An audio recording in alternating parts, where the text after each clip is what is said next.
Anyone who applies for a housing executive or a housing association home goes onto a waiting list. When a property becomes available, the housing officer will use this list to see who should be made an offer of the home.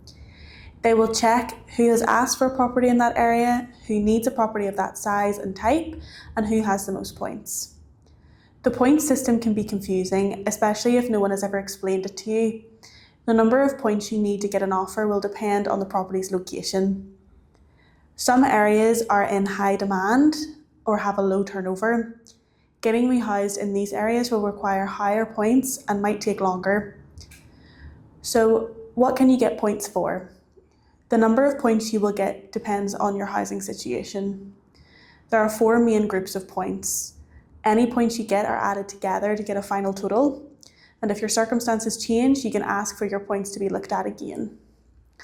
The first set of points is for people who are considered homeless or at risk of becoming homeless. The housing executive has 4 tests they look at when deciding if someone is homeless under the law. If you pass all 4 tests, you will become a full duty applicant and will automatically get 70 points. If you don't pass all of the tests, you might be entitled to 50 points instead. The second group of points relates to the conditions you are living in. For example, you might get points for sharing facilities with people who won't be moving in with you, or if the property is overcrowded, or if the property is in poor condition. The third set of points relates to your health situation. You might be able to get points if you're having problems with walking around your home, climbing stairs or steps, or if you need help with looking after yourself. The final group of points are for issues that you might be facing in or around your home.